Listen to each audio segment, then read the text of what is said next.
بسم اللہ الرحمن الرحیم۔ عید الفطر کے بارے میں جامعہ اشرفیہ کا فیصلہ، فتاوی رضویہ اور بار شریعت کی روشنی میں۔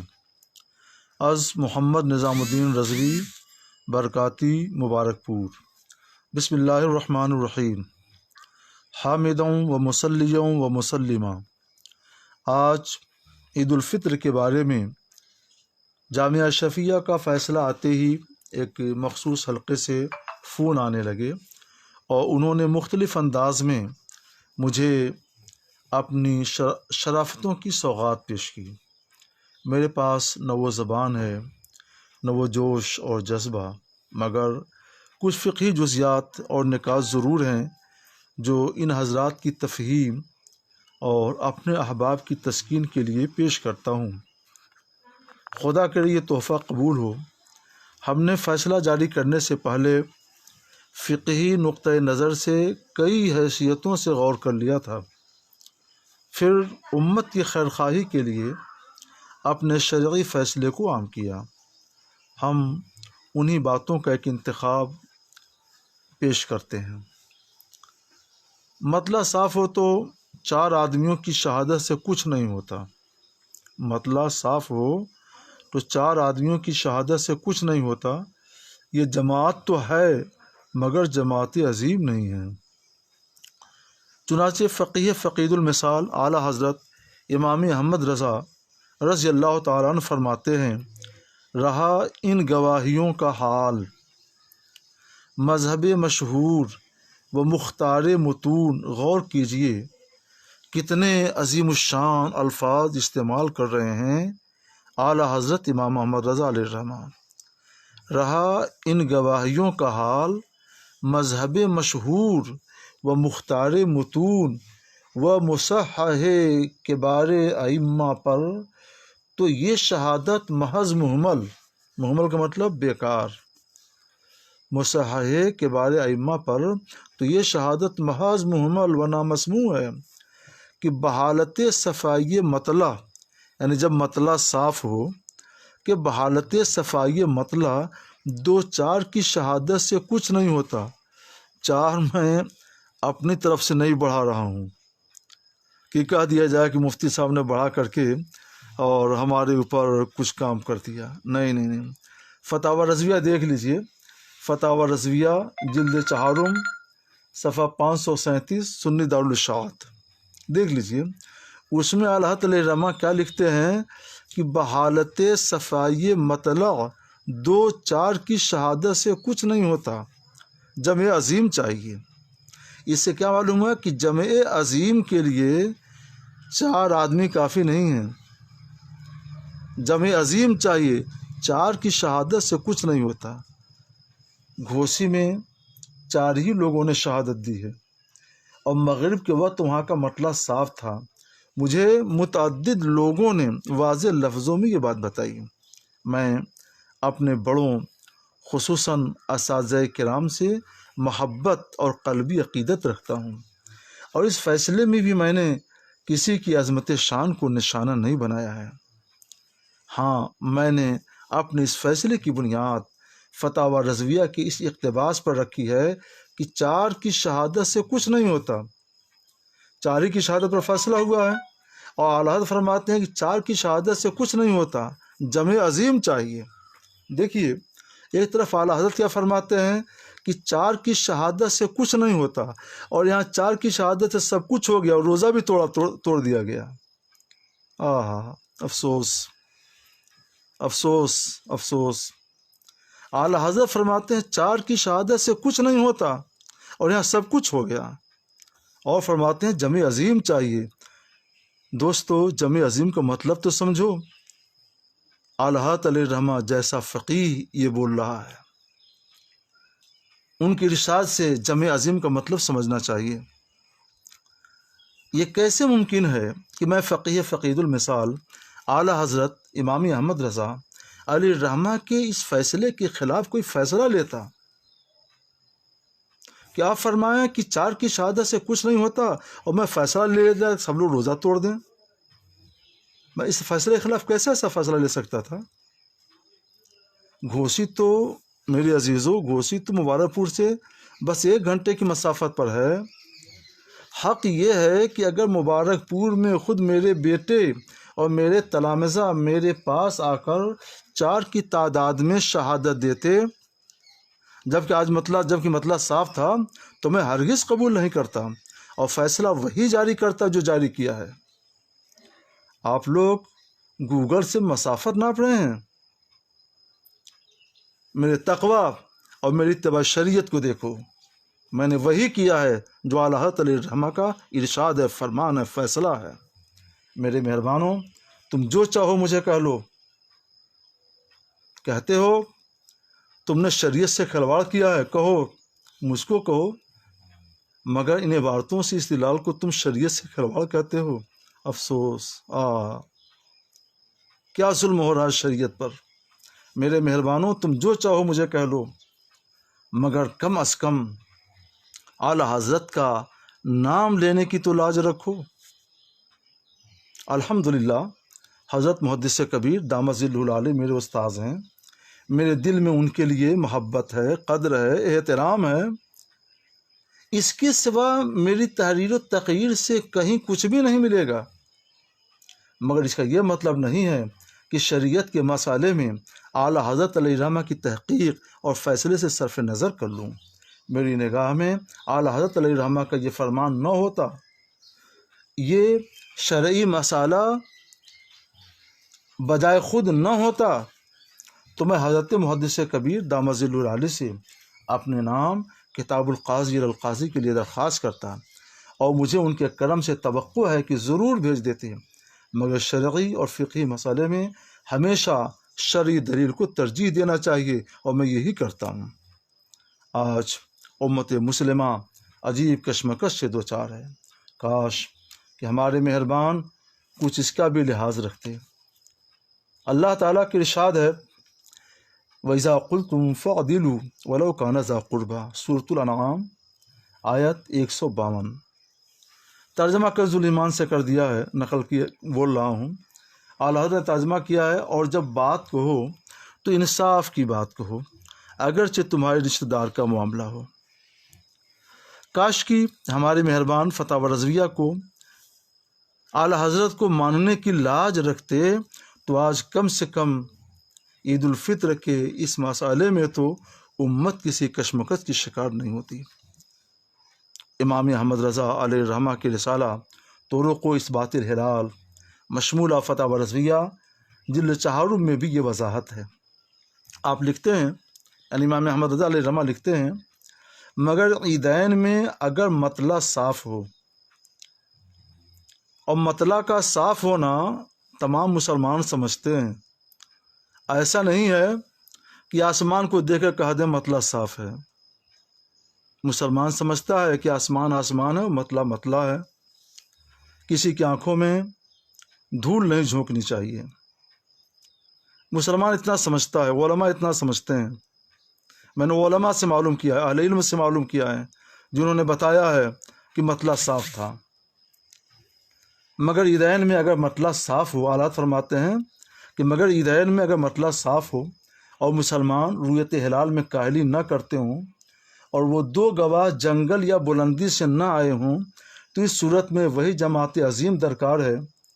اسی طرح جہاں اور کسی چاند مثلا ہلال محرم کا عام مسلمان پورا اہتمام کرتے ہوں، تو بحالت صفائی مطلع جبکہ شاہدین جنگل یا بلندی سے نہ آئیں، ظاہراً جماعت عظیم ہی چاہیے۔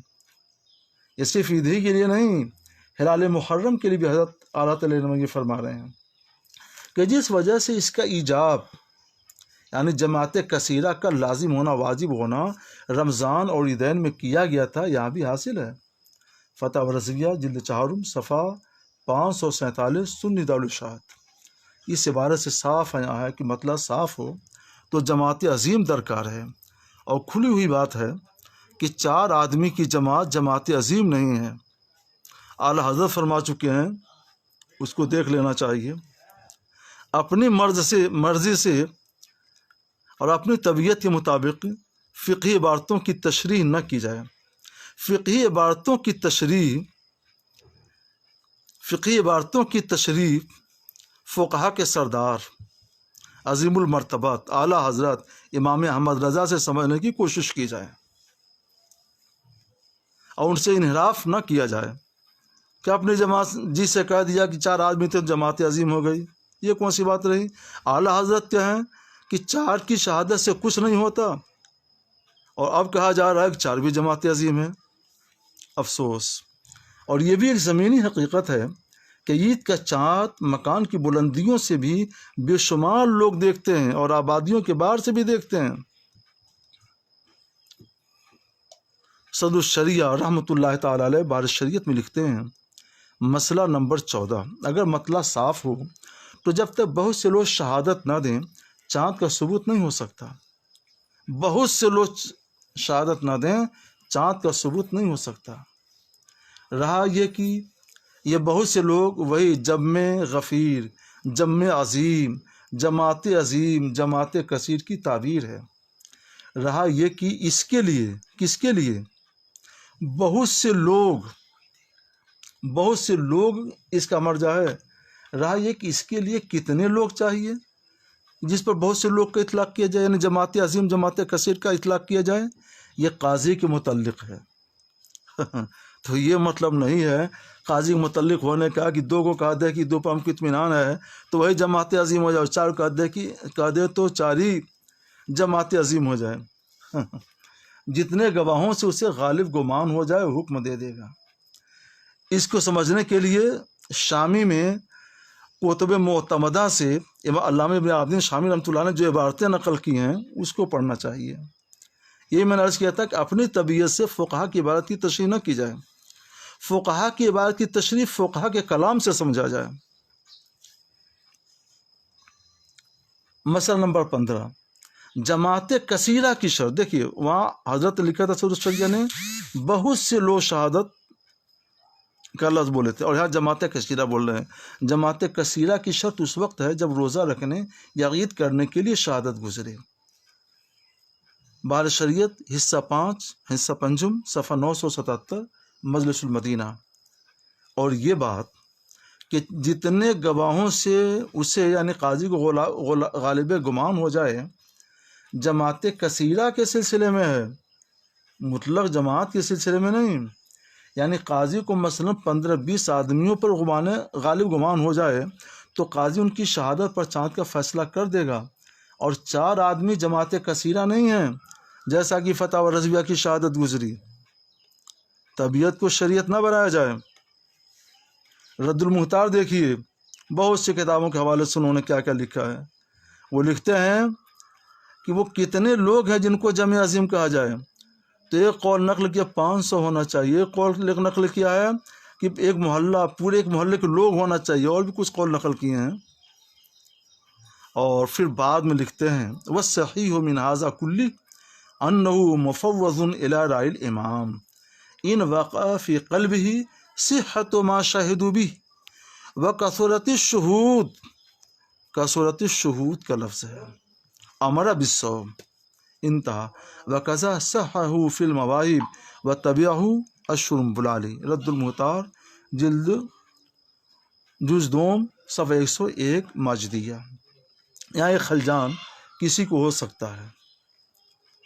یہ میرے پاس ایک صاحب نے صدر الشریعہ رحمۃ اللہ علیہ کی عبارت ایک واسطے سے بھجوائی تھی کہ اس کو بھی تو دیکھ لیا ہوتا.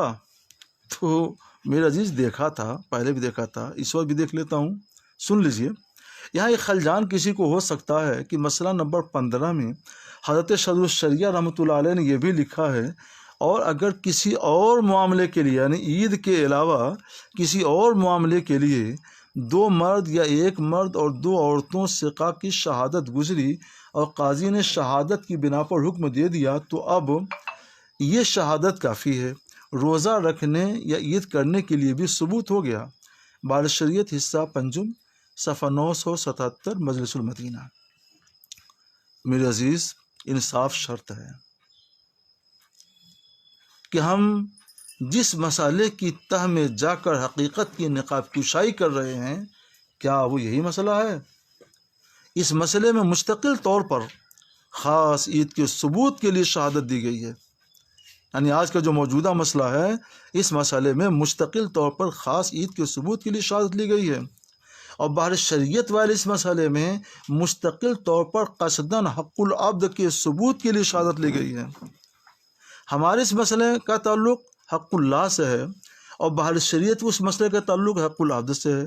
اور فرق سنیے، یہاں رمضان و عید کا ثبوت ضمناً ہو رہا ہے، یعنی بہر شریعت والے مسئلے میں، جبکہ ہمارے مسئلے دائرہ میں یہ عید کا ثبوت قصداً اور مستقلاً ہو رہا ہے۔ اور فقہاء نے صراحت فرمائی ہے کہ بہت سی باتیں ضمناً ثابت ہو جاتی ہیں مگر قصداً ثابت نہیں ہوتی۔ مثال کے طور پر اگر کوئی جنائی خاتون یہ شہادت دے کہ فلاں بچہ فلاں کا وارث ہے تو شہادت نامقبول ہوگی۔ ایک عورت کی شہادت سے کسی کی میراث کیا ثابت ہو سکتی ہے؟ اور اگر یہ شہادت دے کہ یہ بچہ فلاں کا ہے، اسی عورت نے اس کی پیدائش کرائی ہے، تو اس شہادت سے پہلے نسب ثابت ہوگا، اور پھر اس کے ضمن میں اس کی وراثت بھی ثابت ہو جائے گی۔ اور کتب فقہ میں اس طرح کی نظیریں ایک نہیں بہت ہیں، یہاں صرف اسی ایک نظیر پر اکتفا کرتے ہیں، شاید کہ اتر جائے تیرے دل میں میری بات۔ فقیہ جلیل علامہ ابن عابدین شامی رحمۃ اللہ علیہ لکھتے ہیں، قال شمس الائمہ فی شرح الکافی وہو نظیر الشہادت القابلہ علی النسب فإنها تقبل ثم يفضي ذلك إلى استحقاق الميراث والميراث لا يثبت بالشهادة القابلة ابتداء رد المختار على الدر المختار الجزء الثاني صفحہ 103 ماجدیہ۔ نیز علامہ ابن عابدین شامی فرماتے ہیں، کم من شیء یثبت ضمنا ولا یثبت قصدا۔ در مختار میں بہر شریعت کا وہی مسئلہ ذکر کر کے لکھتے ہیں صاحب کتاب، وَيَثْبُتُ دُخُولُ الشَّهْرِ ضمناً، وہ ضمناً ثابت ہو رہا ہے، قصداً نہیں۔ اس کے تحت رد المختار میں ہے، فقط ثبت فی ضمن اس بات حق العبد لا قصداً، رد المختار علی الدر المختار الجزء الثانی صفحہ 102 ماجدیہ۔ اگر ہمارے اس مسئلے میں پہلے حق العبد کے ثبوت کے لیے شہادت گزری ہوتی اور بعد میں اس کی بنیاد پر ضمن عید کا فیصلہ صادر ہوا ہوتا تو یہ ناچیز ضرور اسے قبول کرتا۔ میرے عزیزوں، بات گھوسی اور مبارک پور کی مسافت کی نہیں ہے۔ کیوں آپ لوگ مسافت ناپ رہے ہیں؟ کیوں آپ لوگ مسافت کا سوال کر رہے ہیں؟ مسافت کی بات نہیں ہے، اور نہ ہی کسی کی مخالفت کی، اور نہ حضرت محدث کبیر کی مخالفت کی۔ ہم تو ان سے محبت رکھتے ہیں، مگر بات شریعت کی ہے، اب وہ بھی فتاوی رضویہ اور بہار شریعت کی ہے۔ اس لیے کوئی بھی صاحب تقوی و فتویٰ مفتی وہی فیصلہ لے گا جو اس ناچیز نے لیا ہے۔ ہمیں امید ہے کہ ہمارے مہربان بھی شریعت اور بہار شریعت کی پاسداری کریں گے۔ مناچے شرط بالا غشت باتو می گویم تو خواہ عظیم سخنم پندگیر خواہ ملال، والحمد للہ العزیز المتعال، وصلی اللہ تعالی علی خیر خلقہ سیدنا و مولانا محمد و آلہ و صحبہ و ازواجہ و بناتہ وسلم۔ محمد نظام الدین الرضوی، شب 30 رمضان المبارک 1442 ہجری۔